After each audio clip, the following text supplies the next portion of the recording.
Hello, listeners. Today is February 16th, and this is A Garden a Day with Maidenbrock Gardens.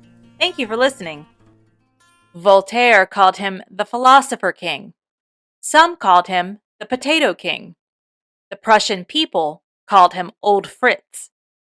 He was a musician and composer, composing 121 sonatas for flute, 4 concertos, 4 sinfonias, 3 military marches, 7 arias, and at least 4 operas. He wrote philosophical works. He was interested in agriculture and introduced the potato and the turnip to Prussia. He drained swamps to create more farmland, which did destroy ecosystems, but he also issued decrees to protect plants. He was an animal lover and established the first veterinary school in Prussia. He asked to be buried by his beloved Italian greyhounds. He was King Friedrich the Great of Prussia, but we call him the reason we have today's garden. Today, we're exploring Sanssouci Park in Potsdam, Germany. In 1743, King Friedrich, who reigned from 1740 to 1786, laid out plans for a somewhat modest, single-story, 12-room palace he called Sanssouci, which translated from French means without a worry or without a care. This was to be King Friedrich's summer palace and was built in a Rococo style so uniquely his own, combining influences from France, Germany, and the Netherlands, that it is known as Frederican Rococo. The palace was constructed between 1745 and 1747 and included terraced grounds for growing wine grapes, a French pleasure garden below, and a majestic fountain. King Friedrich wanted to be close to nature, and he wanted his summer palace to have a more intimate feel than a more grand, majestic structure. As a result, the palace is not the focal point.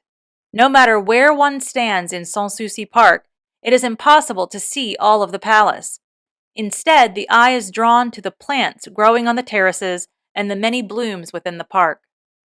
King Friedrich did enjoy a grand palace, though.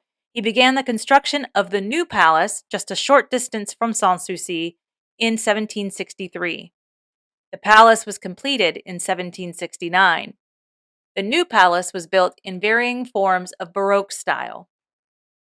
King Friedrich had no children of his own, and his nephew, Frederick William II, succeeded him on the throne. It was this Frederick's grandson, about 100 years later, who would make a significant expansion to Sanssouci, connecting the intimate Sanssouci grounds to the new palace in what we have today as Sanssouci Park. The park spans more than 740 acres and is tended by nearly 60 gardeners. It became a UNESCO World Heritage Site in 1990. In addition to Sanssouci Palace and the new palace, several smaller buildings were constructed in the park. Friedrich the Great commissioned the Chinese house to adorn his vegetable garden. The pavilion was built in the chinoiserie style, a combination of Rococo and traditional Chinese architecture, and includes gilded columns and sandstone sculptures. A few years later, Friedrich the Great commissioned the Dragon House, again built in the style of Chinese architecture. This pavilion mimics a Chinese pagoda and is named for the 16 dragons perched on the corners of the roofs. He also commissioned the Temple of Friendship in the style of a classical temple, in memory of his sister Wilhelmina, who died in 1758.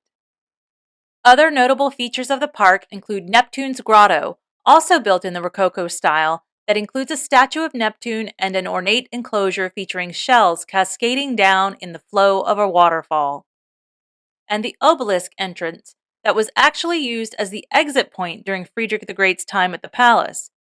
2 statues stand next to the obelisks, Flora, the goddess of flowers, and Pomona, the goddess of fruit. Several other buildings were constructed within the park for King Friedrich William IV as part of his expansion plan. These include the Orangery, Roman Baths, and the Church of Peace. The designs were all inspired by Italian Renaissance architecture.